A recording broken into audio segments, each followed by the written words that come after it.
pemirsa IDX Channel, Anda kembali bersama saya Prisa Somodatu dalam spesial dialog karena kali ini kita akan berbincang bersama dengan Menteri Agraria dan Tata Ruang, Kepala Badan Pertanahan Nasional. Kita akan berbincang bersama dengan Pak Hadi Cahyanto dan apa saja yang akan kita bahas kali ini. Inilah spesial dialog selengkapnya tentunya hanya di IDX Channel.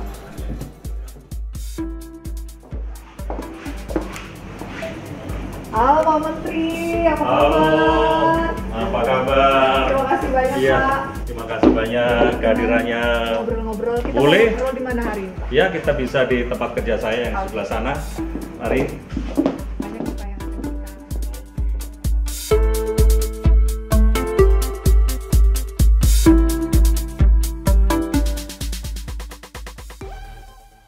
Dan langsung saja pemirsa kita akan berbincang bersama dengan Bapak Hadi Cahyanto. Pak Hadi, apa kabar? Terima kasih atas waktunya. Terima kasih.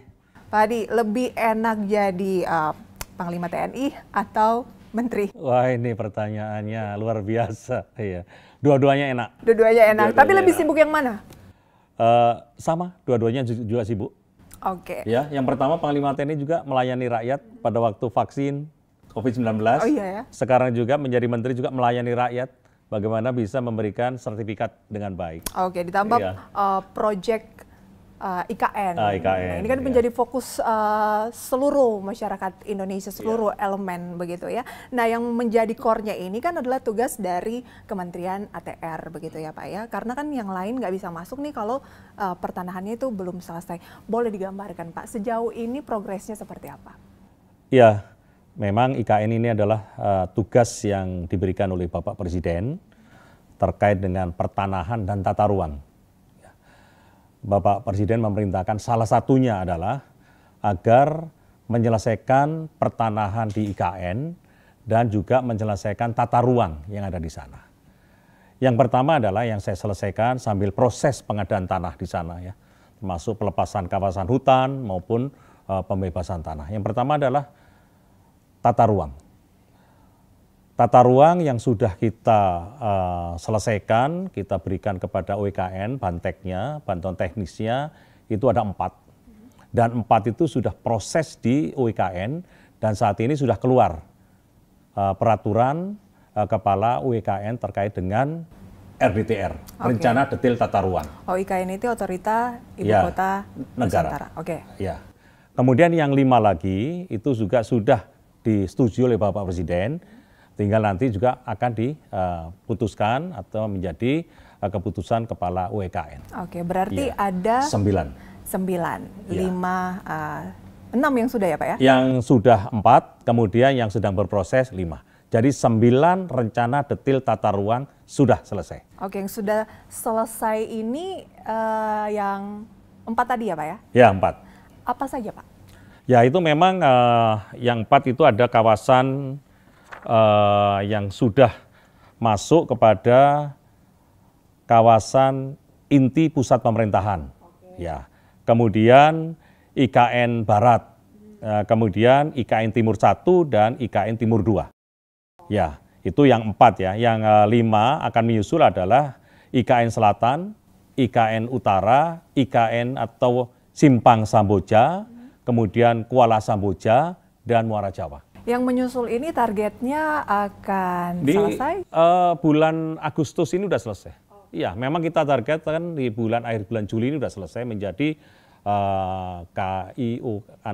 keputusan dari Kepala UIKN. Oke, Pak Hadi, totalnya itu sebenarnya luas lahan yang dibutuhkan di IKN ini berapa hektar sih Pak? Total luas semuanya ya, yang masuk dalam rencana tata ruang kawasan strategi nasional IKN. Itu ada 36.150 hektar. Oke, sementara untuk pengadaan lahannya yang sudah rampung? Yang untuk pengadaan tanah yang sudah rampung ya, khusus yang untuk kawasan 36.165 itu semua sudah kita petakan. Oh, sudah dipetakan? Sudah kita petakan dan sekarang sedang proses untuk dari pelepasan kawasan hutan untuk menjadi HPL, hak pengelolaan UIKN. Untuk yang kawasan hutan karena ada yang hutan, ada yang kawasan. Ada juga kawasan yang ada penduduknya. Oke. Yang ada penduduknya itu kita yang sudah bebaskan seluas 1.687,81 hektar. Dari total? Dari untuk total, yang berpenduduk? Ya, total memang penduduk yang akan kita segera bebaskan 700-an hektar lebih lah. 700 ya, hektar. Tapi kan sudah selesai 1.687. Oke, Ya. jadi ada sekitar 2.000-an lebih totalnya sebenarnya Pak ya?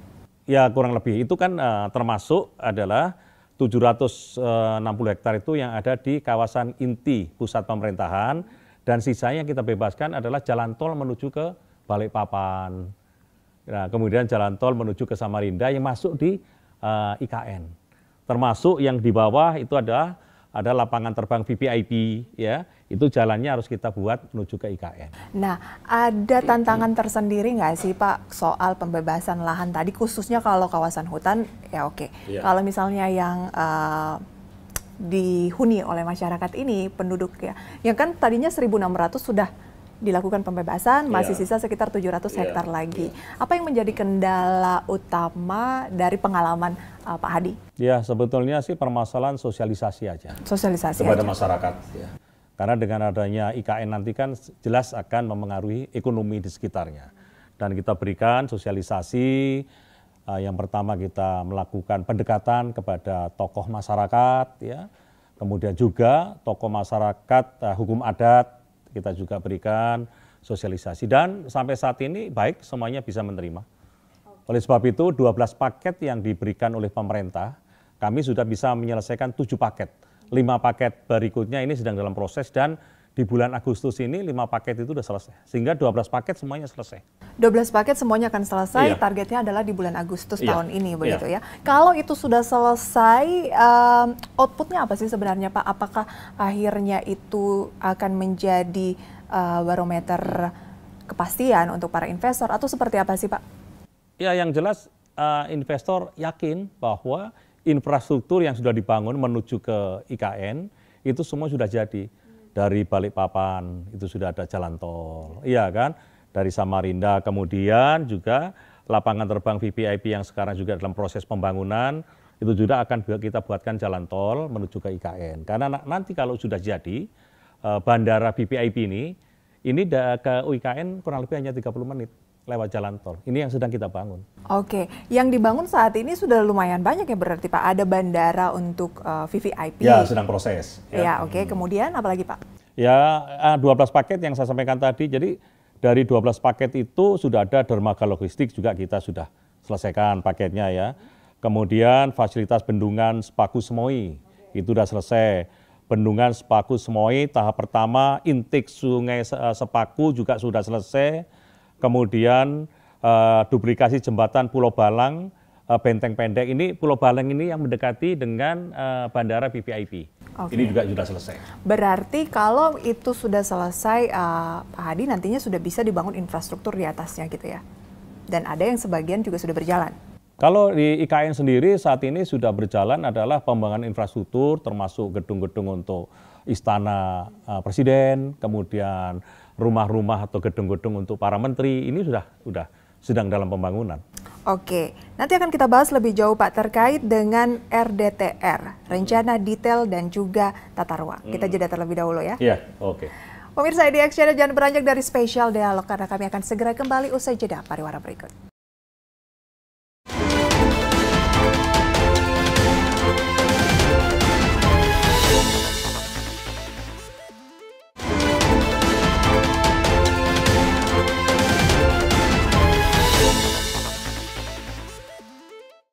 Terima kasih pemirsa, Anda kembali bersama kami dalam spesial dialog. Kita masih berbincang bersama dengan Menteri Agraria dan Tata Ruang, Kepala Badan Pertanahan Nasional, Bapak Hadi Cahyanto. Pak Hadi, berbicara mengenai tata ruang IKN, ini kan Bapak tadi sempat menyinggung mengenai rencana detail dan tata ruang. Begitu, boleh dijelaskan rencana detail dan tata ruangnya ini sudah seperti apa, kemudian juga terkait hak pengelolaan atau HPL? Ya, saya jelaskan dulu tentang RDTR. RDTR itu adalah rencana detail tata ruang. Katakanlah satu kabupaten ya. Satu kabupaten itu paling tidak memiliki 4 RDTR, rencana detail tata ruang. Yang pertama ya adalah rencana detail tata ruang terkait dengan kawasan industri. Yang kedua adalah rencana detail tata ruang dengan kawasan pariwisata. Katakanlah itu ya. Ketiga, rencana detail tata ruang terkait dengan mitigasi gempa atau mitigasi bencana alam. Yang kemudian yang keempat adalah rencana detail tata ruang terkait dengan tata atau ibu kota, ya kan? Atau iyalah perkotaan, ya gitu. Nah, di kawasan IKN ini kita memiliki 9 rencana detail tata ruang. Ya. Dan di situ semuanya di rencana detail tata ruang ini adalah satu persyaratan yang bisa memberikan izin lokasi, namanya KKPR, kesesuaian kegiatan pemanfaatan ruang. RDTR pun ini bisa berjalan dengan mudah apabila para investor datang, itu apabila sudah terhubung dengan OSS, Online Single Submission, yang ada di Kementerian Investasi, BKPM.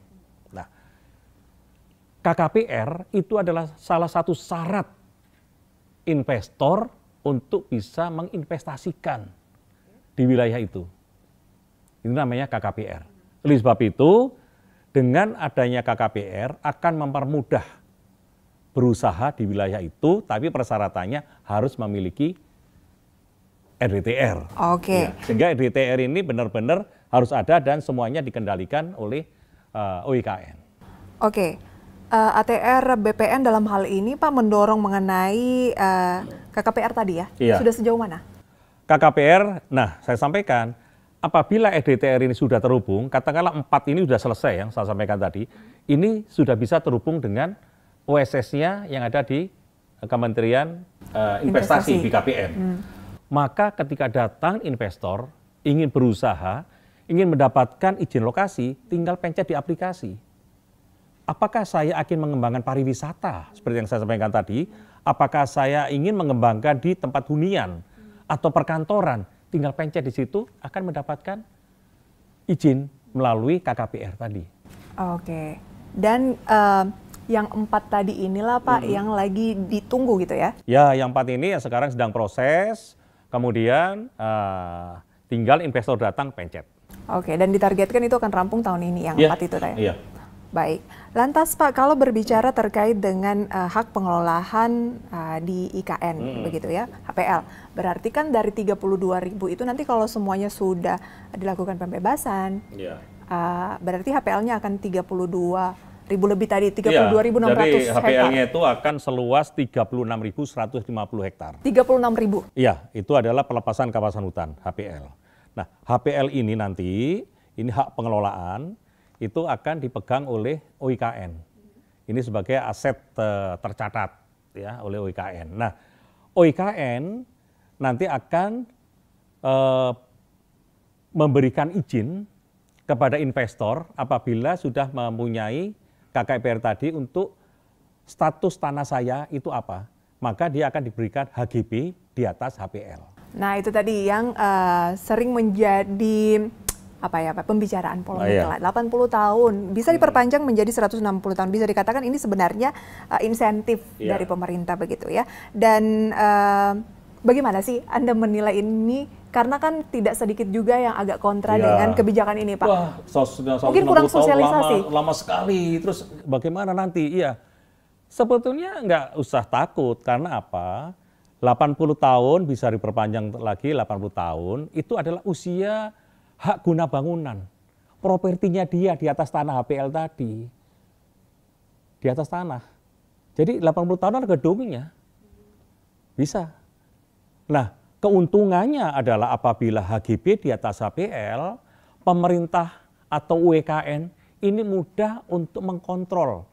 Mengontrol apa? Adalah nilai tanah. Tidak sembarangan nilai tanah dinaikkan, diturunkan oleh pemilik.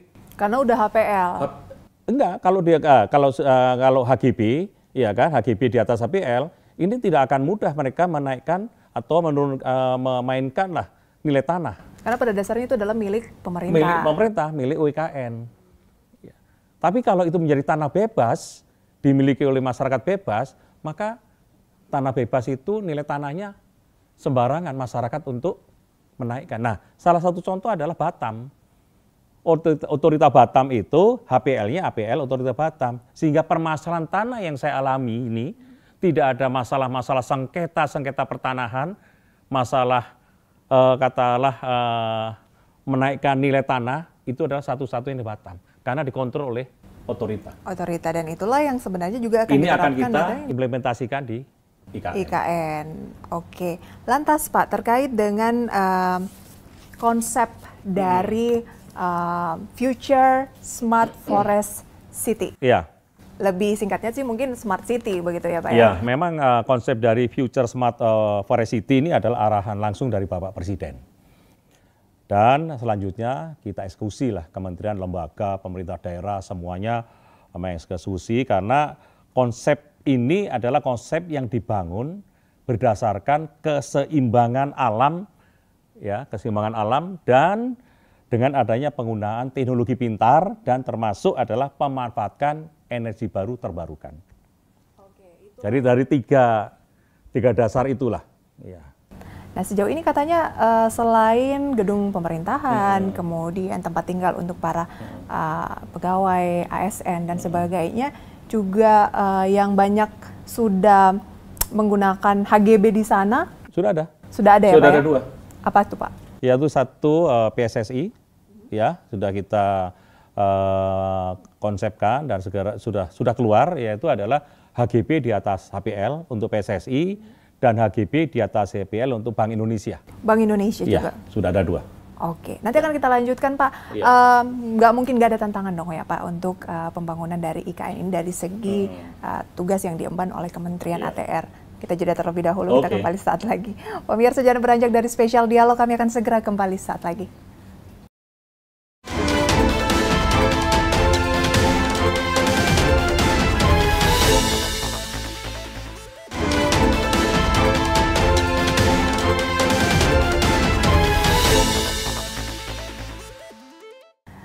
Terima kasih pemirsa, Anda kembali bersama kami dalam spesial dialog IDX Channel dan kita masih berbincang bersama dengan Pak Menteri. Pak Menteri, yang menjadi tantangan berikutnya juga adalah indikasi transaksi jual beli lahan yang khawatirnya atau mungkin ada yang sudah melakukan di IKN karena kan ya potensial akan menjadi ibu kota Nusantara begitu ya. Dan dari Kementerian ATR mengeluarkan surat edaran mencegah transaksi jual beli lahan. Seberapa efektif? Ya, kalau kita tidak lakukan kebijakan itu, maka banyak yang akan berspekulasi untuk beli tanah dan sebagainya. Oleh sebab itu kita keluarkan kebijakan itu untuk melakukan land freezing. Supaya tidak terjadi pendudukan, kemudian tanah itu dibeli, ya, kemudian nanti akan dijual lebih mahal dan sebagainya. Ini kan khususnya di wilayah-wilayah tempat di luar kawasan hutan ya yang kita bebaskan tadi. Oleh sebab itu kita juga sudah terbitkan surat pada 14 Februari 2022 silam dan efektif karena kita juga bekerja sama dengan pemerintah daerah, kemudian dengan kepolisian, kemudian dengan kejaksaan untuk bisa menghentikan praktek-praktek seperti itu. Oke, iya. Pak, apakah ada persoalan misalnya kan ketika sebuah lahan ini dibebaskan, ternyata di dalamnya ini kan ada tambang, ada persoalan seperti itu nggak Pak? Nanti seperti tambang dan sebagainya sudah beres. Iya, kita tidak izinkan lagi. Ya, ada perkebunan ya sudah selesai tidak kita izinkan lagi. Nggak boleh dong udah menjadi hak pengelolaan OEKN dan itu menjadi kawasan ibu kota, kemudian masih ada tambang, ada kawasan katakanlah perkebunan, ya enggak.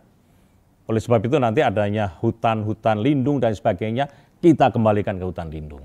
Oke, Pak Menteri, beberapa investor kan mungkin melihatnya ini masih cenderung menunggu begitu ya, wait and see lah istilahnya di market begitu Pak. Apa yang perlu mungkin dijelaskan oleh Pak Hadi begitu ya ke investor bahwa investasi di IKN ini kan yang dibutuhkan oleh investor biasanya kepastian bahwa ini jelas berkelanjutan. Nah ini pertanyaan bagus nih, makanya saya sampaikan hal yang sudah kita lakukan dan tidak perlu khawatir, ada 4 yang sudah kita lakukan. Yang pertama adalah roadmap master plan pembangunan IKN sudah dibuat secara komprehensif, yang pertama. sudah terencana semuanya dengan. Nah, yang kedua adalah rencana tata ruang. Ya. Kawasan Strategi Nasional IKN sudah disusun termasuk rencana detail tata ruang yang saya jelaskan tadi. Dan rencana tata ruang ini akan kita jadikan panglima yang harus dipatuhi. Ya, saya jelaskan tadi ada kawasan hijau, kawasan pariwisata dan lain sebagainya. Kemudian kepastian hukum terhadap tanah pun sudah dijamin dengan bisa kita berikan HGB di atas HPL selama 80 tahun dan bisa diperpanjang atau di satu circle menjadi 160 tahun. Ini sudah kita berikan, sudah pasti. Kemudian proses pembangunan di IKN sudah berjalan. Dari 12 paket yang diberikan kepada ATR BPN, sudah 7 paket selesai, tinggal 5 paket lagi bulan Agustus selesai.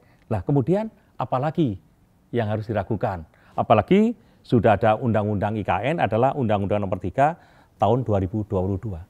Sehingga semuanya sudah pasti. Sudah tidak ada keraguan lagi. Baik, lantas Pak Hadi, seperti apa kerjasama begitu ya yang dibangun dengan kementerian dan lembaga terkait lainnya? Karena kan juga pasti ini menunggu dari Kementerian ATR menyelesaikan paket-paket tadi.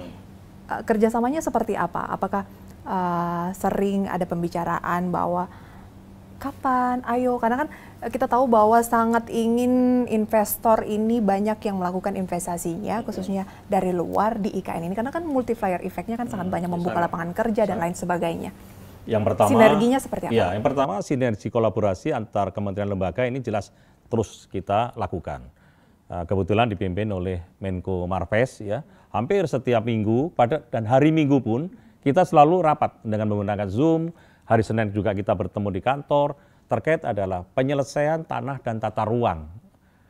Kami selalu melaporkan progres di lapangan dan Pak Menko juga senang karena apa? Masalah tanah, pelepasan kawasan hutan selesai.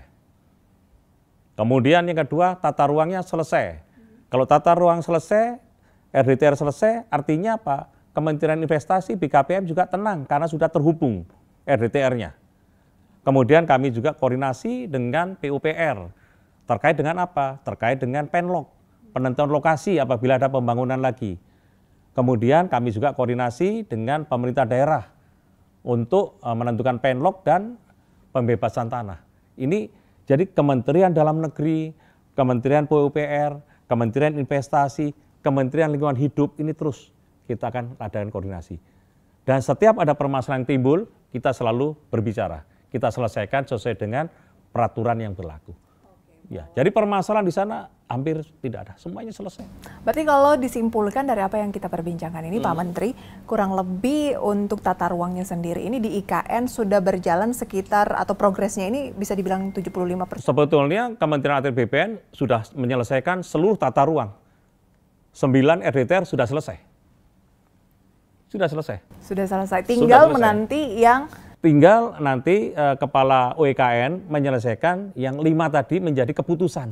Nah, itulah yang ditargetkan di Agustus ini. Kalau itu sudah rampung ya. Sudah rampung semuanya, kita tinggal masukkan kepada sistem OSS. Oke. Ya, sistem OSS pun akan kita jaga terus. Baik. Memberikan kemudahan para investor untuk izin lokasi. Apa permasalahan kita dampingi. Oke. Beda ya kalau misalnya ini menterinya nih panglima. Oh gitu ya. Pak Menteri, terakhir nih harapannya mungkin untuk IKN, kita sebenarnya ya semua ingin yang terbaik begitu ya. Tapi yang terdekat targetnya untuk tahun 2023 ini untuk IKN. Ya, ini pembangunan terus berjalan dan nantinya di bulan Agustus 2024 kita kan sudah upacara di sana 17-an. Jadi ini sudah kita persiapkan semuanya. Termasuk juga infrastruktur, bypass, semuanya sudah kita jalankan. Dan kami dari ATR BPN siap untuk mendukung apabila ada permasalahan pertanahan. Tidak hanya di IKN, tata ruang, tetapi di seluruh. Kalau seluruh Indonesia pasti menjadi tanggung jawab utama. Baik, sukses selalu, sehat selalu untuk Pak Hadi dan seluruh jajaran di Kementerian ATR. Terima kasih banyak sudah menerima kami. Sampai berjumpa kembali, Pak Hadi. Terima kasih. Terima kasih. Demikian spesial dialog kali ini pemirsa, semoga bisa menjadi referensi sumber informasi untuk Anda. Saya Prisa Samudatu pamit undur diri, sampai berjumpa kembali. Terima kasih banyak Pak. Terima kasih.